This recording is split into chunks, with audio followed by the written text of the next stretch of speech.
Mesdames, Messieurs, bonsoir et merci d'être avec nous sur cette édition d'information de l'Orthèse Antenne de Moïli.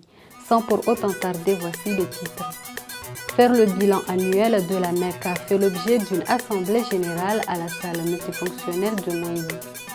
Malgré l'insuffisance des tables bancs et professeurs, le collège de Djando débute les cours en espérant trouver des solutions adaptées. Bienvenue à toutes et à tous. C'est à la salle multifonctionnelle de Fomboni que s'est tenue l'Assemblée générale ordinaire de la mutuelle d'épargne et de crédit MEC de Moïli. La réunion annuelle a réuni les membres de la MEC venus en masse pour discuter des réalisations de l'année écoulée et des projets à venir. Le point avec Staouya Zakaria, suivant les images de Tchan Mohamed Delamine. L'ouverture de cette réunion a été marquée par un discours d'accueil chaleureux du président de la dite institution, M. Saïd Ali Dahalan, qui a salué l'importance de la Mecque Moïli dans le soutien du développement du pays. Il a souligné les réalisations de l'année passée, notamment l'augmentation des membres de la Mecque ainsi que le financement des projets locaux. Une occasion également d'exposer les problèmes rencontrés durant l'année 2022-2023. Le moment fort de la journée a été la présentation des états financiers par le gérant de la Mecque, M. Ibrahim Issouf. Les membres ont également eu l'opportunité de poser des questions et de partager leurs préoccupations lors d'une session de discussion animée. Les chiffres ont montré une gestion financière solide, rassurant les membres d'une stabilité financière de leur institution. L'année 2022 a été le pire moment, ou bien la pire année qu'a vécu la Mecque Moïli. Il faut noter que pendant l'exercice de l'année 2022, la Mecque Moïli, pendant 6 mois, il a été mise à sous tutelle pour des raisons de performance. Comparé à cette année, nous avons des bons indicateurs. Et nous espérons qu'on va clore l'année avec des bons résultats, Inch'Allah. La réunion s'est conclue par l'annonce des projets ambitieux pour l'avenir. La Mecque Moïli prévoit étendre ses services financiers pour mieux servir la communauté, en particulier en élargissant ses activités de microcrédit pour soutenir les entrepreneurs locaux. Les membres sont repartis avec un sentiment d'unité et d'optimisme quant à l'avenir de la Mecque Moïli et de Moïli elle-même. Le processus d'information financière de l'institution. Une formation au profit de 8 membres de la commission électorale indépendante insulaire s'est déroulée ce samedi à la salle multifonctionnelle de Fomboni. Au cours de cette formation, les formateurs ont partagé leurs connaissances avec les membres de la commission, les préparant ainsi à la mission cruciale qui les attend. Ils ont appris non seulement comment mener à bien leurs travaux, mais aussi l'utilisation experte des outils indispensables pour les élections prévues d'ici quelques mois. Cette initiative démontre l'engagement du gouvernement pour une transparence et l'intégrité des élections insulaires.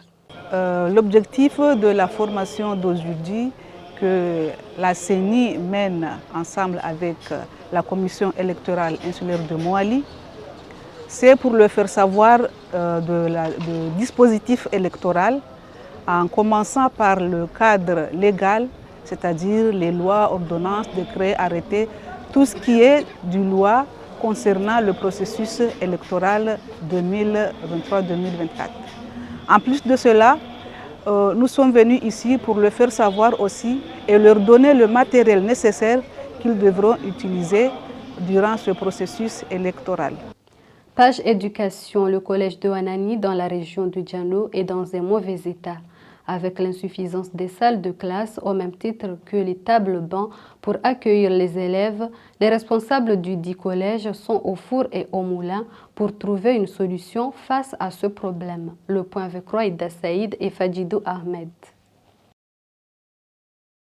Ce collège de Wanani dans la région de Djando comptabilise 14 divisions de la classe de 6e jusqu'à 3e. Malgré cet effectif, l'état des salles de classe laisse à désirer. Pour couronner le tout, les collégiens font face également à une insuffisance de tables bancs. Selon le responsable interrogé sur place, le dernier goutte d'eau qui fait déborder le vase, il manque encore 2 professeurs, dont un de mathématiques et un autre de sciences, ce qui n'arrange point les scientifiques de ce collège, au même titre que l'établissement lui-même.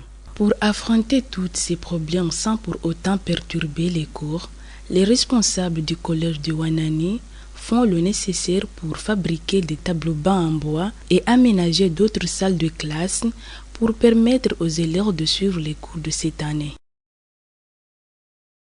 Le groupement agricole des produits maraîchers est en phase de la récolte des activités réalisées grâce aux semences octroyées par le Croissant Rouge comorien avec l'appui financier du gouvernement japonais au bénéfice du groupement des produits maraîchers. Soranti Bouramadi et Chan Mohamed Delamine. En vue de renforcer les techniques de production des produits maraîchers, le Croissant Rouge comorien, avec l'appui financier du gouvernement japonais, a mis en place un système d'octroi des semences des produits maraîchers. Une initiative qui entre dans le cadre du projet intitulé Insécurité alimentaire et nutritionnelle, associé au manque d'eau, d'hygiène et assainissement. Après 3 mois de travaux, l'Association féminine du développement de Walamiremani ont débuté la récolte de leurs produits. Les résultats sont plutôt satisfaisants. Nous sommes venus à Wala 1 pour constater de visu les activités. Dieu merci, les résultats sont satisfaisants. Les bénéficiaires doivent être optimistes et nous espérons prendre toutes les dispositions nécessaires pour la prochaine fois.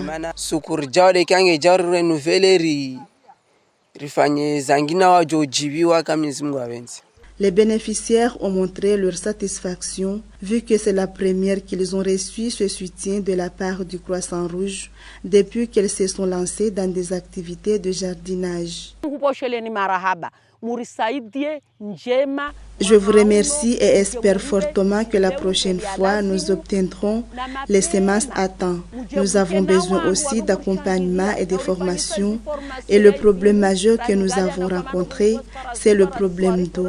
Sur ce, je sollicite l'appui de tout un chacun.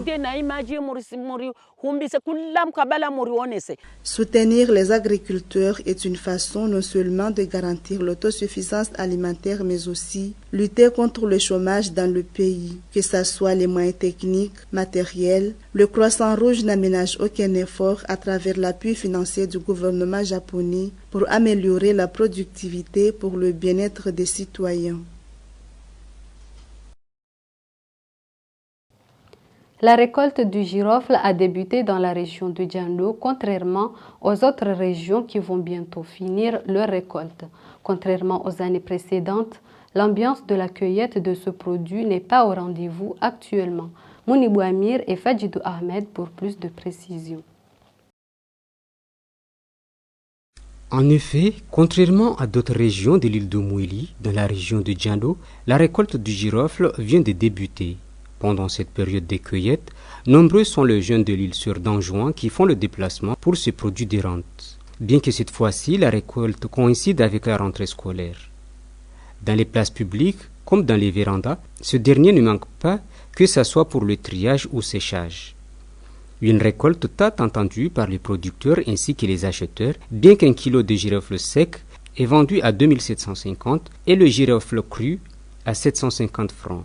Ce n'est qu'un début, on vient de commencer à récolter, voilà. Pour le début, on arrive à avoir un petit peu le girofle. Bien sûr que oui, parce que car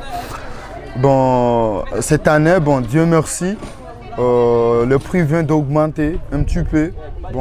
Par exemple, demain quand je suis en train de vous parler, le prix est fixé 2750 francs.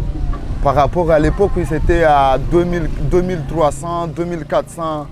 Certes, jusqu'à présent, le prix du girofle n'est pas officiellement fixé, mais les va-et-vient dans les différents quartiers de Wanani dans la région de Djando n'en manquent pas. Le constat fait, cette année, l'ambiance n'est pas au rendez-vous avec la présence minime des Anjouanais à Mouili. Et pour finir ce journal à Mouili, nombreux sont les terrains de football de certaines localités qui sont dans de mauvais états.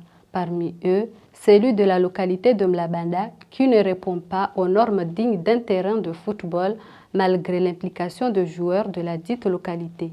Reportage de Mounibou Amir et Fadjidou Ahmed. C'est dans cet état que se trouve le terrain de football de la localité de Mlabanda dans la région de Djando, comme tant d'autres de la même région. Pendant les périodes pluvieuses, ce terrain se dégrade encore plus pour quelques averses. Un impact négatif qui pénalise lourdement le développement du football dans cette localité. D'ailleurs, pendant les périodes de compétition, les joueurs font le déplacement pour accueillir les matchs dans d'autres localités. Raison pour laquelle la jeunesse de Mlabanda sollicite le soutien des responsables de la fédération. En fait, on rencontre beaucoup de difficultés au sein de notre terrain. On a beaucoup de problèmes, surtout notre stade n'est pas convenable. Il y a un problème quand il y a de la pluie, on n'arrive même pas à jouer dans notre stade. C'est le problème majeur de notre stade et on aimerait avoir une solution envers l'État ou la fédération comorienne de nous aider à avoir un stade afin d'améliorer notre jeu parce qu'on a commencé à faire le stade, notre propre stade, mais nos moyens sont peu et là on aimerait avoir des aides envers l'État comorien et la fédération comorienne afin de finir notre stade. À savoir que cela fait presque 3 ans depuis que la jeunesse de Mlabanda s'était mobilisée pour tracer ce terrain, mais depuis les travaux sont un peu morts. Malgré la promesse non tenue par l'ancien ministre de la Jeunesse et du Sport, Nourdine Ben Ahmed, la jeunesse reste optimiste. Mesdames, Messieurs, c'est la fin de cette édition, mais avant de la boucler, le rappel des titres. Faire le bilan annuel de la MECA fait l'objet d'une assemblée générale à la salle multifonctionnelle de Moïli. Malgré l'insuffisance des tables bancs et professeurs, le collège de Djando débute les cours en espérant trouver des solutions adaptées. Mesdames, Messieurs, c'est la fin complète de cette édition. Merci à toutes et à tous de l'avoir suivi. Bonne continuation du programme sur votre chaîne nationale ORTC. Au revoir et à bientôt.